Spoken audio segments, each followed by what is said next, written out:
Nosso estudo 4, então, continuando, creio em Deus Pai Todo-Poderoso, Criador do céu e da terra agora, né? Nós fomos creio em Deus Pai, creio em Deus Pai Todo-Poderoso, seus atributos, e agora Deus como Criador do céu e da terra. Sempre insisto em todos os nossos estudos em mostrar aqui o texto adotado pela Igreja Presbiteriana no Credo Apostólico, né? E quando nós formos recitar na igreja durante o culto, vai ser este que nós iremos juntos declarar que cremos. Creio em Deus Pai Todo-Poderoso, Criador do céu e da terra. Creio em Jesus Cristo, seu único Filho, nosso Senhor, o qual foi concebido por obra do Espírito Santo, nasceu da Virgem Maria, padeceu sob o poder de Pôncio Pilatos, governador, né? Foi crucificado, morto e sepultado, desceu ao Hades, não ao inferno, não à mansão dos mortos, ao Hades, que é o lugar a sepultura. A tradução melhor aqui para Hades é sepultura. Ressurgiu dos mortos ao terceiro dia, subiu ao céu, está assentado à mão direita de Deus Pai Todo-Poderoso, de onde há de vir para julgar os vivos e os mortos. Creio no Espírito Santo, na Santa Igreja Universal, na comunhão dos santos, na remissão dos pecados, na ressurreição do corpo, na vida eterna. Amém. Esse texto foi escrito já no segundo século, né? Logo depois da era apostólica, do primeiro século. O último apóstolo vem a falecer provavelmente perto do ano 100, né, da era cristã. E logo depois disso foi necessário escrever esse credo para resumir o que estava escrito nas Escrituras, né, do Antigo e do Novo Testamento, para que a igreja fosse coesa no seu ensino sobre a Trindade, já que existiam várias heresias sendo divulgadas já naquele tempo. Então, se alguém me perguntar por que nós cremos conforme o Credo Apostólico, é porque o Credo Apostólico é uma obra totalmente baseada na Escritura, que tem o objetivo de combater as heresias que tentam se infiltrar na igreja. A mesma função da nossa confissão de fé de Westminster.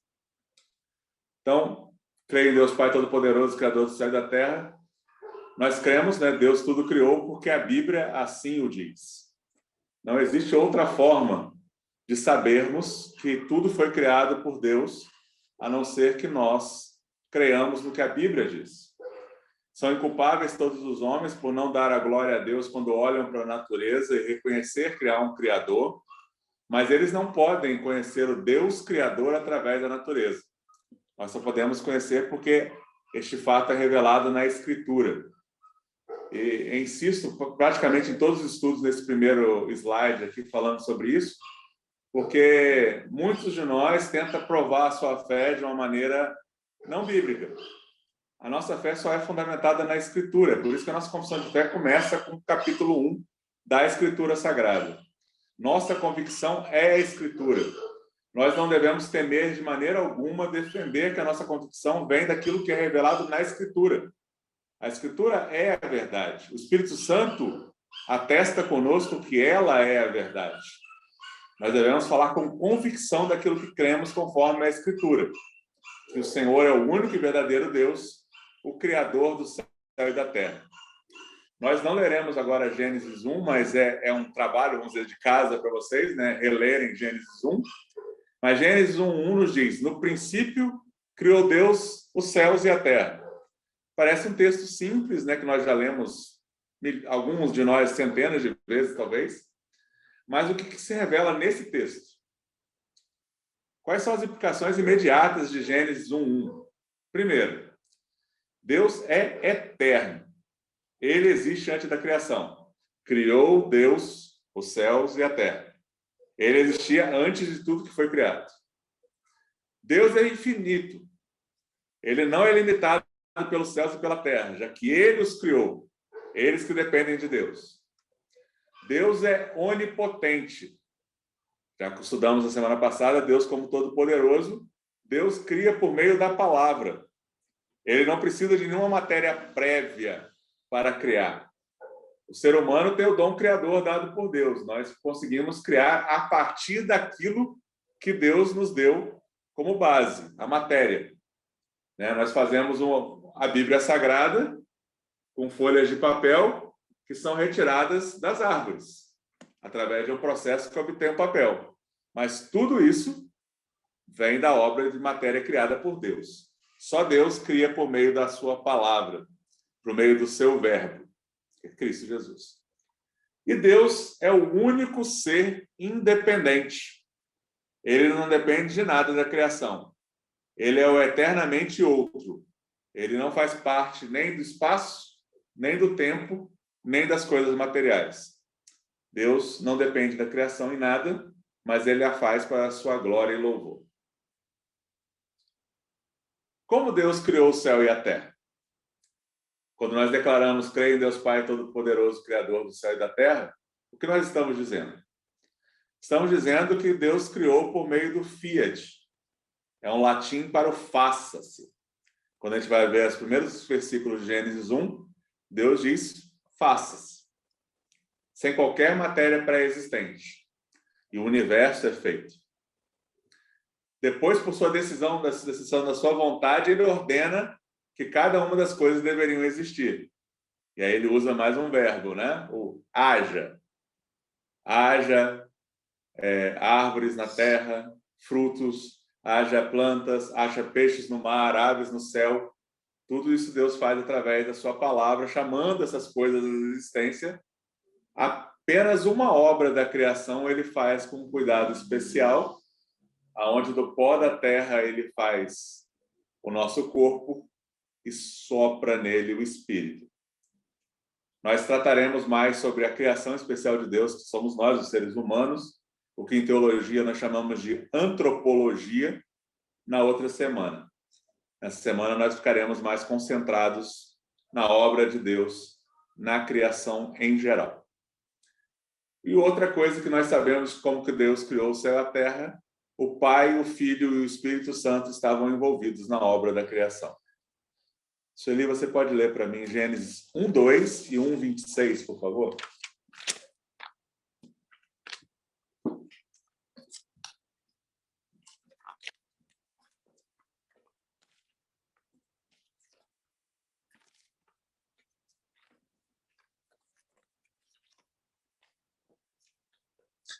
Gênesis 1:2.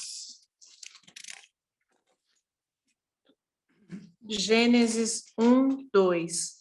A terra, porém, estava sem forma e vazia. Havia trevas sobre a face do abismo, e o Espírito de Deus pairava por sobre as águas. Versículo 26. Também disse Deus: façamos o homem à nossa imagem, conforme a nossa semelhança. Tenha ele domínio sobre os peixes do mar, sobre as aves dos céus, sobre os animais domésticos, sobre toda a terra e sobre todos os répteis que rastejam pela terra. Então, nós vemos esses dois versículos que a Trindade estava totalmente envolvida na obra da criação. Gênesis 1:26, quando Deus fala façamos, o verbo lá no hebraico, que é o verbo bará, está num sentido que é dado somente para um ato divino. Então, quando ele diz façamos, ele está falando no conceito da Trindade, entre Pai, Filho e Espírito Santo, que eles iriam, ou ele iria, Deus, Pai, Filho e Espírito Santo, fazer o homem à sua imagem e semelhança, que vai ficar mais uma vez para o estudo da semana que vem, que é de antropologia. O que significa que o homem é a imagem e semelhança de Deus? Deixando claro que imagem e semelhança não são coisas diferentes ali. São uma reafirmação do mesmo ponto. Nós somos imagem e semelhança de Deus. Nós somos como Deus, principalmente nas nossas características morais. O Salmo 33, nos versículos 6 e 9, diz o seguinte: os céus por sua palavra se fizeram, e pelo sopro de sua boca o exército deles. Pois ele falou, e tudo se fez. Ele ordenou, e tudo passou a existir. Só Deus tem essa qualidade de fazer com que tudo exista a partir da sua palavra. João 1, do 1 ao 3. E eu vou abrir Hebreus 11, 3. No princípio era o verbo, o verbo era Deus, o verbo estava com Deus.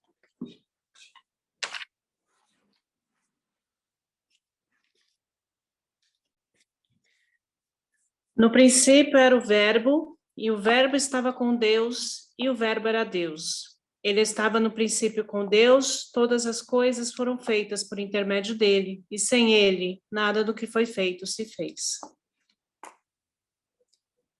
Eu vou ler Hebreus 11:3 agora, que fala da natureza da fé, conforme o título dado pela Sociedade Bíblica do Brasil. Pela fé, entendemos que foi o universo formado pela palavra de Deus, de maneira que o visível veio a existir das coisas que não aparecem. A nossa defesa da criação e a defesa daqueles que defendem a teoria do design inteligente, tendo Deus como criador, é sempre essa. É pela palavra que nós sabemos que o universo foi formado por Deus. Aqueles que defendem isso que eu acabei de dizer, a teoria do design inteligente, eles englobam muitas pessoas que acreditam que quem fez o design do universo pode ser qualquer outro tipo de ser. Mas os que são do design inteligente cristãos, eles se fundamentam na palavra, assim como aqueles que são criacionistas. Se Deus nos permitir, nós teremos a oportunidade de ter 2 especialistas de ambas as áreas conosco, se for da vontade de Deus. Vamos ler também Colossenses, capítulo 1, do versículo 15 ao 16. A Sueli vai ler. Este é a imagem do Deus invisível, o primogênito de toda a criação, pois nele foram criadas todas as coisas nos céus e sobre a terra, as visíveis e as invisíveis, sejam tronos, sejam soberanias, quer principados, quer potestades. Tudo foi criado por meio dele e para ele. Então, esse texto é um texto basilar para nós, e para entendermos bem esse texto, não sermos enganados, né? Primeiro, nós devemos entender que nele, em Cristo Jesus, todas as coisas foram criadas. Ele é o verbo, ele é a palavra de Deus. Então, no verbo, tudo foi criado a partir dele. Do nada, a Trindade criou todas as coisas. Mas não podemos nos deixar enganar pelo que está escrito aqui no versículo 15, num raciocínio errado. Jesus Cristo é a imagem do Deus invisível. Ele é Deus de Deus.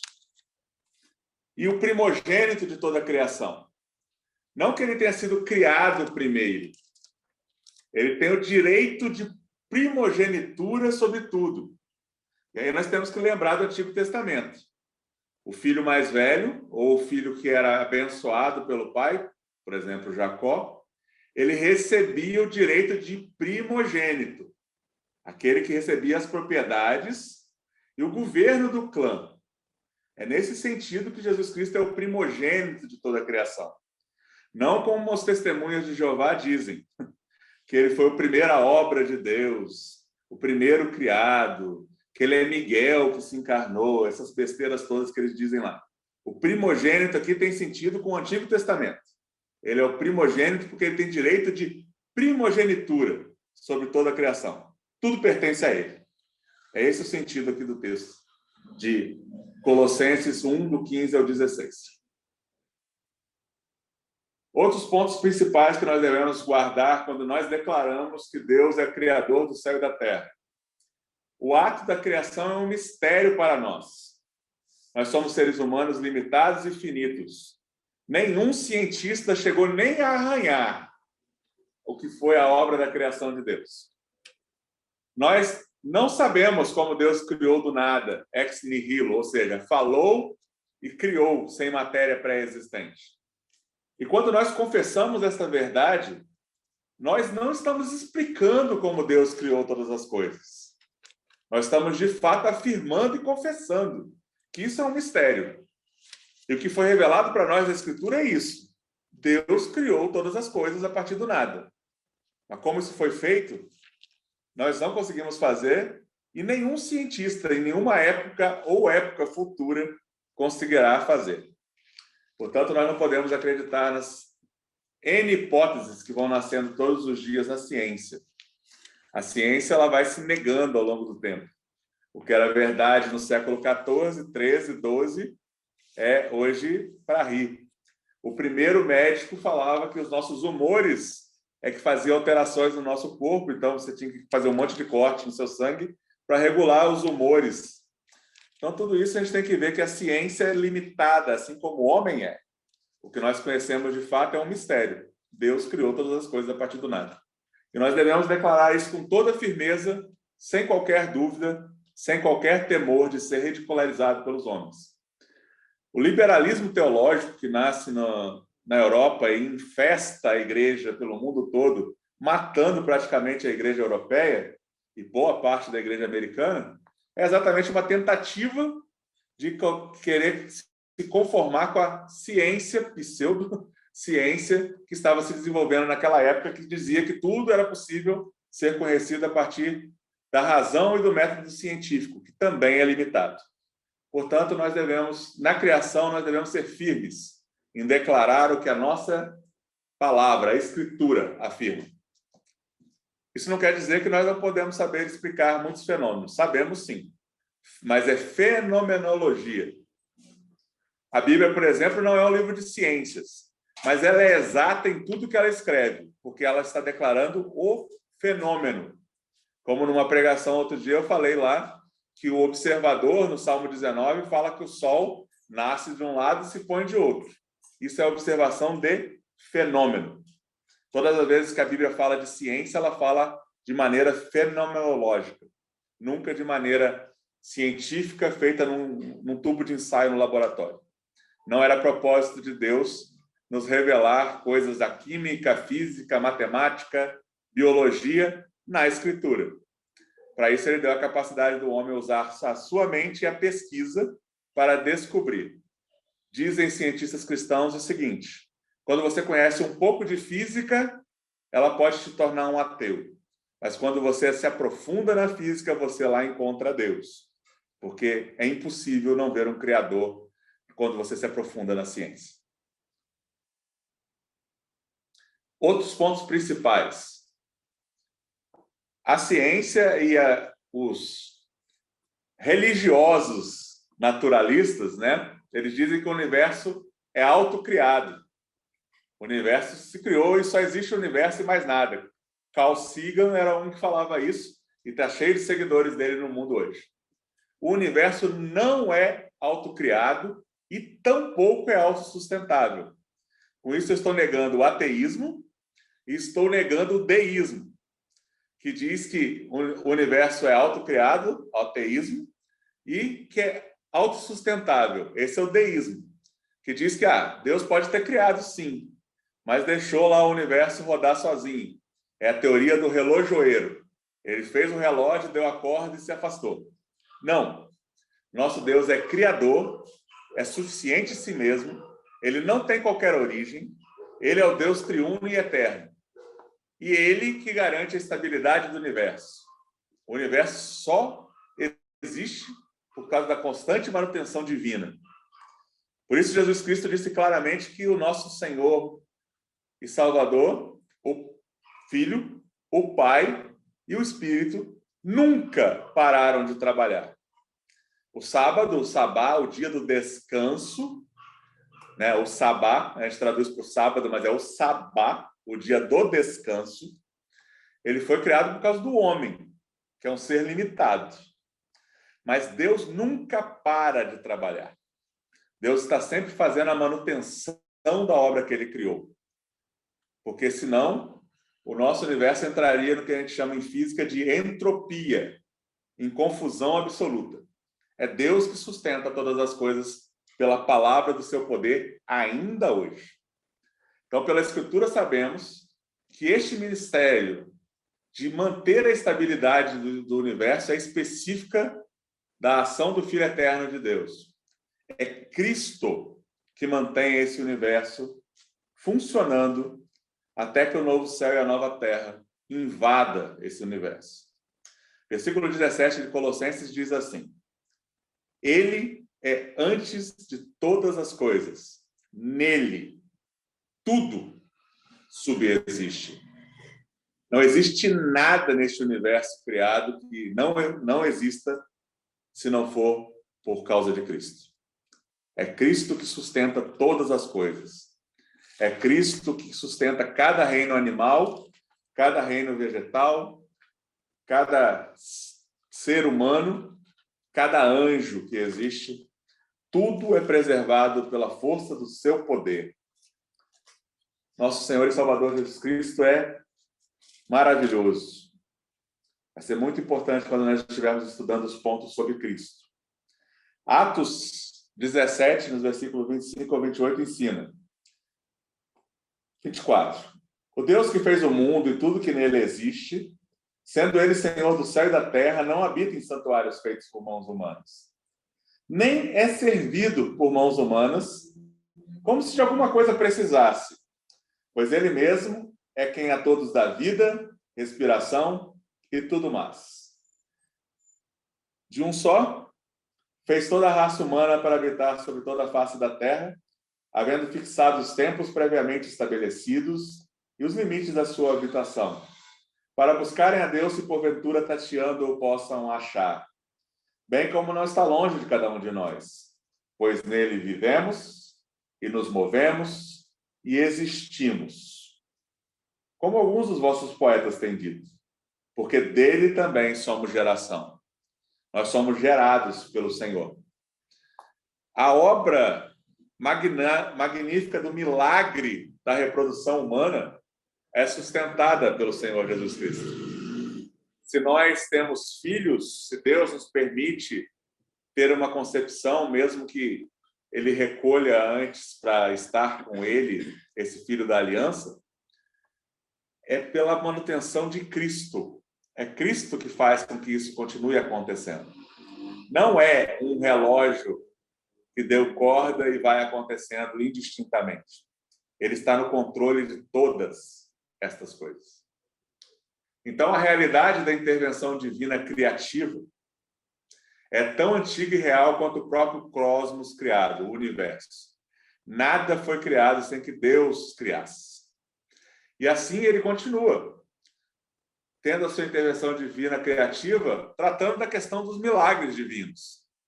Se hoje nós não temos dons de cura, Deus continua curando, como resposta de oração. Se hoje nós não temos o dom de idiomas, que é o falar em línguas dos povos, que é o dom bíblico, nós continuamos tendo a capacidade de aprender novos idiomas para traduzir a Bíblia e levar o Evangelho a outros lugares. Tudo isso é questão de milagre divino. Até a nossa capacidade de conhecer novas línguas é porque ele nos permite e ele nos dá essa graça. A reprodução humana, o milagre da vida, é uma realidade da intervenção divina criativa. Da intervenção e providência do Senhor na história da regeneração, ou seja, o Espírito Santo convencendo do pecado, da justiça e do juízo, e alguém nascendo de novo da água e do Espírito, é uma intervenção divina criativa, onde o coração do homem é reorientado e a sua vontade e energia são redirecionadas. Então, quando nós declaramos Deus como Criador do céu e da terra, nós estamos declarando também estas coisas que estão reveladas na Escritura. E, por fim, antes da nossa conclusão, existe um ponto que atormenta a muitos. Muitos falam assim, se Deus faz essas coisas desse jeito que vocês falam, eu sou um robô, então. Se é ele que te direciona para um lado ou outro, eu sou um robô. Mas isso é difícil de conceber e entender, mas a relação de Deus com os seres criados morais, que somos nós, os anjos, que temos uma existência totalmente dependente de Deus, nele nos movemos, existimos e subsistimos, é exatamente isso que, ao mesmo tempo, devido à vontade divina, que fez-nos outros em relação a ele, imagem e semelhança, mas não sendo deuses, é o que nos permite tomar decisões livres para agir. Nós temos livre agência, nós não temos livre arbítrio. Mas esse é um ponto que precisa ser explicado com mais detalhes em outro momento. Nós não temos livre arbítrio por causa da queda. Nossos primeiros pais, quando eles tomaram a decisão contrária em relação à vontade boa de Deus na vida deles, eles destinaram todos os seres humanos a não ter mais livre arbítrio.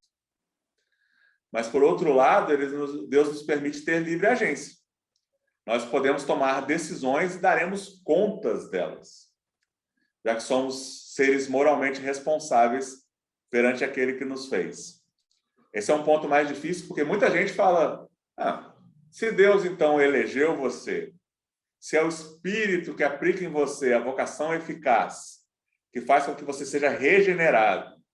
E aí você declara Cristo como seu Senhor e Salvador. Se é o Espírito que te mantém no caminho estreito, através da palavra, alguns falam assim, então nós somos robôs. Se ninguém pode se converter por sua própria vontade, então essa pessoa é um robô. Não. Nós temos decisões livres para agir. Nós temos critérios que já estão gravados no coração do ser humano, mesmo que ele não tenha a revelação da Escritura. Mas os seres humanos que são morais, eles fazem decisões que desagradam a Deus todos os dias. Portanto, nós devemos saber que o ato criador de Deus nos fez com uma existência distinta e que nos permite decisões livres, as quais nós responderemos por elas. Conclusão, então, dessa primeira parte do estudo de Deus como Criador do céu e da terra. O credo apostólico revela a Deus como Pai Todo-Poderoso, Criador do céu e da terra. Saber que Deus criou o mundo à nossa volta e nós mesmos como parte dele é fundamental para professar a verdadeira e única religião, que é a fé cristã. Acreditar em qualquer opção à revelação da Escritura, que é a criação de Deus, como a ideia do evolucionismo teísta, o darwinismo e outras hipóteses para o início do universo, é negar a Bíblia, negar a revelação de Deus, negar a historicidade da palavra e negar aquele que é a palavra, Jesus Cristo. Ninguém pode se declarar cristão se ele defende essas posições que eu falei aí atrás. Crer em Deus como Criador do céu e da terra é racional. Como é racional? Pois estamos crendo no Senhor Todo-Poderoso, que nós estudamos na outra semana, como Criador de todas as coisas criadas, visíveis e invisíveis. A nossa fé é uma fé racional, baseada na revelação, que é a Escritura. Deus deve ser louvado como Criador em razão da maravilhosa ordem, variedade e beleza de suas obras. Foi por isso que nós lemos no início desse culto o Salmo 104. Lá nós vemos quão variadas são as obras do Senhor e a sua beleza. Existem muitos outros salmos que revelam também isso. Por fim, Deus deve ser crido como Senhor soberano, que tem um plano eterno, abrangendo todos os eventos e destinos, sem exceção, e que tem poder de redimir, recriar e renovar. Nós, como presbiterianos, acreditamos que Deus decretou todas as coisas. A retidão começa com Deus, o soberano Criador, que deve ser o primeiro foco de nosso pensamento. Em qualquer ação, meus irmãos, que nós devemos tomar, o nosso primeiro foco deve ser lembrar que Deus é o Criador de todas as coisas e que Ele é soberano sobre todas elas. Nós prestaremos conta das nossas decisões. E com isso nós devemos reconhecer a cada momento a nossa dependência de Deus Pai Todo-Poderoso, Criador, para a nossa existência. Não devemos fazer como Eva e Adão, por consequência, também fez, de achar que nós somos seres autônomos, que podemos aceitar a oferta de Satanás de querermos ser como Deus. Nós nunca seremos, porque nós existimos nele. Nossa existência depende dele. E como essa nossa existência depende dele, nós fomos chamados, através da palavra, nós devemos regular toda a nossa vida pela Escritura, para que nós tenhamos uma existência de uma vida piedosa, comprometida com a verdade de Deus, em ações de graças, ou seja, grata, e leal para com o Senhor, fugindo de qualquer forma de impureza, pois o nosso Deus também é santo, santo, santo. O Senhor é a medida de todas as coisas. É para Ele que nós devemos sempre focar em cada decisão e ação de nossas vidas. E, por fim, as referências bibliográficas desse estudo, o recomendadíssimo livro de J.I. Packer, Teologia Concisa, que em 2 páginas ele faz toda o escrito para um ponto teológico, para você aprender de maneira concisa e simples, que ele tem uma linguagem muito simples. E os outros 3 livros que nós temos estudado nessa série do Credo Apostólico.